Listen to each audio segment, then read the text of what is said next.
missionary went outside. Into the yard came staggering this tall Swazi warrior. At first, the missionary didn't even recognize him. When he saw who he was, he started to scold him. "Don't you know you are a Christian now? We don't go to these beer drinks. Look, they beat you within an inch of your life. We don't do these things once we become Christians." "No, missionary, it didn't happen that way. They set him down in the shade of a thorn tree in the yard. Water and disinfectant were brought in a big white basin. All through the long morning they washed away the caked blood in the gravel and tried to help him. As they worked under that tropical sun, he told them, missionary,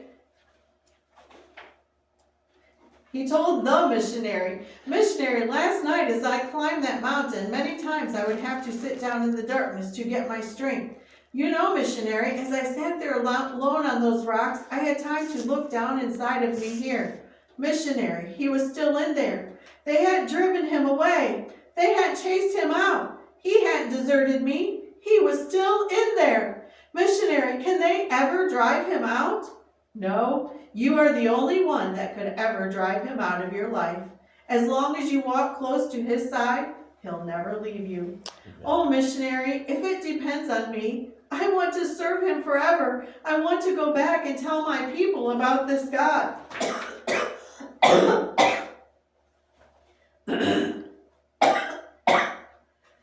They carried him into the kitchen. They nursed him back to health. After 3 or 4 weeks, he was up and around. One day, he came to the missionary. "Missionary, I want you to teach me to look into that little black book of yours and have it speak to me the way it speaks to you." The missionary said, "We're too busy. We don't have time to teach you how to read. Let me help with some of the work around this place and you will have time." So they taught the proud young warrior how to sweep the kitchen floor, to dry the firewood for the stove, and to wash the dishes in the kitchen. Early in the morning, the young people went down to the little stone church after they had completed their work, and they would sit there all morning long as the missionary's wife taught them how to read. They set their little books up in front of them, and they would start in saying the alphabet together. A, B, C. Over and over and over they would recite it as they learned it for the first time. One day the young warrior became a happy owner of his own little black book. He brought it back to the kitchen, propped it up in front of the dishpan, just a few plates and knives and forks, but you never saw dishes get washed so well in all your life. He'd be there by the hour washing those dishes.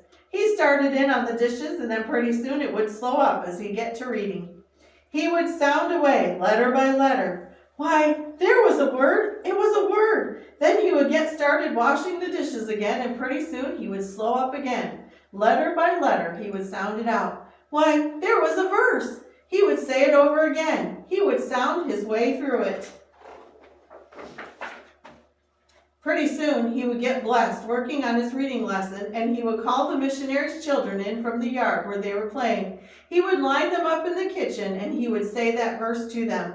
He would make them say it back to him. He would say it over again to them, and then they would have to say it back to him. I have heard that young man quote by far the greatest portion of the New Testament. He would stand up on the platform at camp meeting time and quote verse after verse, chapter after chapter, down through Matthew, down through the Gospels, then on into Acts, as fast as you could follow him, never pausing, never hesitating, never a flaw. Missionary, I've got to put it down inside so that if I ever forget my Bible, I can still preach to the people. The day came for him to be baptized and taken into the church as a full member. He had another request. Missionary, I don't want to be baptized under my heathen name. My heathen name has awful memories for me. I want a new name. What do you want to be called? The missionary asked him. I want God, when he speaks to me, to call me by a familiar name. From this day on, just call me Samuel. Samuel had one burning desire, and that was to go back and preach to his own people. He met and married a fine Christian girl. They waited impatiently to be called to pastor a church. By this time, the missionary had received his commission from God to open up the fever country that lay below the mountains toward the sea. Weeks after weeks, the missionary would ride his horse down into that country and get permission from one of those chiefs to start a church. He would come back up to the mission station and take one of these young couples and go start a church.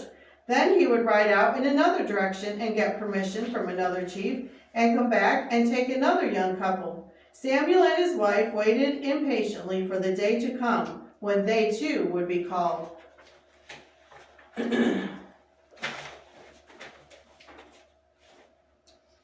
One Saturday, the missionary came riding back into the mission station, and he never even waited to dismount his horse. He called Samuel. Samuel was out like a shot. He went striding up to the horse. "Missionary, did you call me?"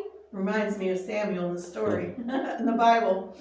"Yes, I've got a place for you to preach, Samuel. It's way across the bush belt down there, about 35 or 40 miles from here. It's up on the slopes of the U Mountains." When the missionary told Samuel the name of the chief, Samuel opened his eyes wide with fear. "Missionary, he is the uncle of the king of Swaziland. When he flies into a rage, men die like flies." "I know Samuel. I know him well. Being 3 weeks in his village, I saw men die during that time. But at last he has given us permission to open a church over there. What must we do?" "Missionary, if the chief has given you permission, God alone has made him do it. And if God has made him do it, he will see to it that we do the work." "We'll go, of course, missionary."